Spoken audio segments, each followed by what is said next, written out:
दोस्तों, मैं doctor Amitabh Srivastava Sai cosmetics से और समय समय पे आपसे बात करता रहता हूं हेयर ट्रांसप्लांट के बारे में। मेरा आज का टॉपिक है हेयर ट्रांसप्लांट जादू नहीं है। Hair transplant is not a magic. और परेशान हो जाता हूं जब मैं देखता हूं कि किसी क्लिनिक पे ट्रांसप्लांट ऐसा हुआ होता है कि डॉक्टर ये ध्यान ही नहीं रखता कि जरूरत कितनी है और उसके लिए डोनर एरिया कितना है। इन दोनों चीजों में एक रिलेशन बिठाना बहुत जरूरी है। जितनी जरूरत है इसका मतलब उस हिसाब से डोनर है। एक टैक्सी ड्राइवर समझ सकता है कि मेरे को इतना डीजल चाहिए, इतना पेट्रोल चाहिए उधर तक जाने के लिए, तो एक काउंट ऑफ फॉलिकल्स तक जाने के लिए मुझ जैसा डॉक्टर क्यों नहीं समझ सकता कि हमें कितने फॉलिकल्स की जरूरत होगी, और डोनर एरिया को देख के हम क्यों नहीं बता सकते कि हम इसमें से सेफली इतने निकाल सकते हैं। तो सबसे बड़ी बात यह है कि मेरी प्रैक्टिस में जो मैंने देखा वो ये कि डोनर अवेलेबिलिटी जो होती है वो अक्सर डिस्पैरिटी में होती है। डिस्पैरिटी का मतलब ये कि डोनर जितना अवेलेबल है अक्सर उस अनुपात में बॉल्डनेस नहीं होती। किसी का छोटा सा एरिया है पर डोनर एरिया बहुत बड़ा है, उसमें कोई फर्क नहीं पड़ रहा, मैं कहां जाऊं किधर भी खेलूं उसको मैं पूरा करके दे सकता हूं। लेकिन अक्सर केसेस ऐसे आते हैं 6 ग्रेड बॉलनेट्स, 7 ग्रेड बॉलनेट्स, और उनका डोनर एरिया छोटा होता है। तब मुझे सोचना चाहिए कि मैं इसको कैसे पूरा करूंगा और मैं पेशेंट से क्या वादा करूं। यह बहुत इंपॉर्टेंट है। तो हमको यह भी सोचना चाहिए कि इस तरह के पेशेंट की उम्र क्या है और उसका प्रोग्रेशन ऑफ बॉल्डनेस क्या है। क्या वो बढ़ता हुआ है? अगर वो बढ़ता हुआ है, उसकी उम्र कम है, तो हमें जरूर सोचना चाहिए कि शायद जिंदगी में इसको एक दूसरे या तीसरे प्रोसीजर की भी जरूरत पड़ सकती है। तो मैं क्या छोड़ रहा हूं उसके डोनर एरिया पे, ताकि उसको दूसरा प्रोसीजर, तीसरा प्रोसीजर यदि जरूरत पड़ती है तो वो संभव दिखाई देता है।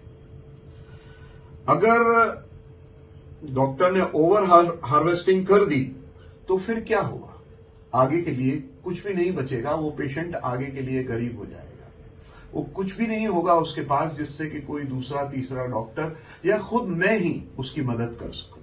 ये बहुत जरूरी है। और एक बात और भी है कि इस काम को करते में मेरे को जो ज्यादा समझदारी रखनी चाहिए वो ये कि हर ट्रांसप्लांटेड एरिया की जरूरत वैसी नहीं होती दूसरे एरिया जैसी। फर्ज करिए फ्रंट की जरूरत अलग है, साइड्स की जरूरत अलग है और क्राउन की जरूरत अलग है।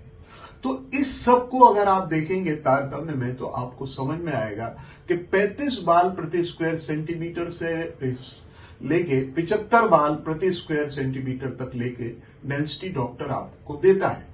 लेकिन यहां की डेंसिटी अगर वो 35 रखे तो भी चलेगा, साइड की डेंसिटी 40 भी रखे तो चलेगा, फ्रंट की डेंसिटी 70 या 75 रखे तो अच्छा लगेगा, और बैक की डेंसिटी वो 60 भी रखे तो भी अच्छा लगेगा। तो इस तरह से डेंसिटी को वेरी करते हुए उसे टोटल नंबर ऑफ फॉलिकल्स का ध्यान रखना है कि मैं कितने फॉलिकल्स निकाल पा रहा हूं और कितने कहां कहां दे पा रहा हूं।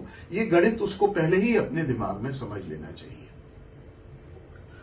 कई बार क्या होता है, इसी वजह से जब पेशेंट मेरे पास आता है और मेरे टेबल पे सामने बैठता है सीट पे, तो मैं उसके सर के पीछे चला जाता हूं। और कई सारे पेशेंट्स कहते हैं सर मेरी बॉल्डनेस तो यहां की है, आप पीछे क्यों जा रहे हैं?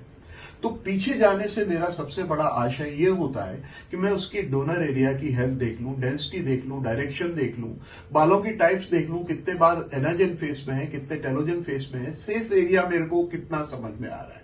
तो ये चीज मेरे को 10 में से एक पेशेंट मेरे से क्वेरी कर लेता है कि डॉक्टर साहब पीछे क्यों जा रहे हैं, आगे का एरिया है। तो ये चीज बहुत जरूरी है। और एक डॉक्टर के पास जब आप जाते हो तो वो जरूर पहले पीछे जा सकता है कई बार। इसके बाद फिर कहूंगा कि कहीं से भी ट्रांसप्लांट कराइए, लेकिन आपका पीछे का डोनर एरिया थोड़ा सा बचा होना चाहिए, क्योंकि ये एरिया ही आगे की आपकी जरूरतों को सामान्य करने के कभी काम आ सकता है। तो हमेशा अपना क्लिनिक समझ के चुनिए, अच्छे से चुनिए और एक डॉक्टर से ही ट्रांसप्लांट कराइए। मैं अंततः ये कहूंगा कि बेटर है कि आप एक हेयर ट्रांसप्लांट ना कराएं, रादर इसके कि एक गलत हेयर ट्रांसप्लांट, गंदा हेयर ट्रांसप्लांट लेके आप परेशान घूमते रहें, जिससे प्रोसेस भी बदनाम होता है और आपको ये नहीं मालूम कि डॉक्टर ने किया या टेक्नीशियन ने किया। प्रोसेस बदनाम होता है, क्लिनिक बदनाम होती है, इन ऑल हेयर ट्रांसप्लांट सोसाइटी बदनाम होती है। तो इससे बचना है हमको। मैं बस इतना ही कहूंगा कि भले प्रकार से देख के ढूंढ के हेयर ट्रांसप्लांट कराएं। मैं आज इतने पे ही खत्म करता हूं। प्रणाम।